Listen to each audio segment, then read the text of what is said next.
My older brother's friend gave me work of house sitting his rather large house for 2 days, with the pay rate being $100 a night. For the sake of privacy reasons, let's call my brother's friend Nick. $200 was a lot for such a simple task as house sitting, and since I recently sold my PlayStation 3 to save up for a PlayStation 4, the job came as godsend. At around 6 p.m., Nick picked me up and drove me to his house, as it was getting dark out. Once we got there, he told me about the security cameras he had installed in and out of his home. But I didn't have any intentions of staring at any security monitor all night, as I had brought my laptop to pass the time. After some time had passed, I felt hungry and decided to grab something from the fridge.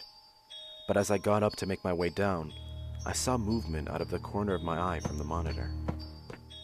I sat back down, closing my laptop and taking a closer look, noticing the movement coming from camera 4. Upon closer inspection, I noticed that it was a silhouette of what appeared to be a man standing outside the house. Within seconds of glancing away from the monitor, the man was gone.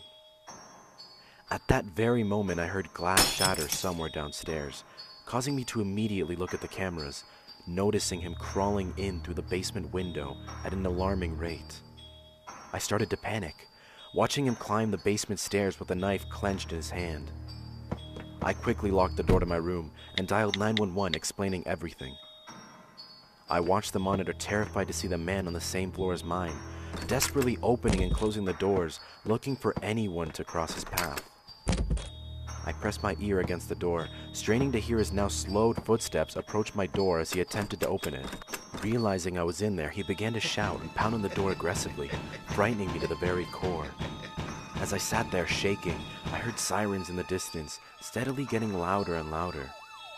My fear quickly disappeared as I heard the man run towards the stairs, attempting to escape his fate, when I heard the front door slam open, accompanied by somebody yelling, "Police, put your hands in the air!"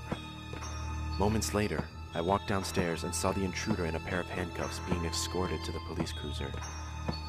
I thanked one of the officers and called Nick, explaining everything to him. After about 20 minutes, he picked me up and took me home. But I got no sleep that night. All I could think of was how lucky I was to be alive.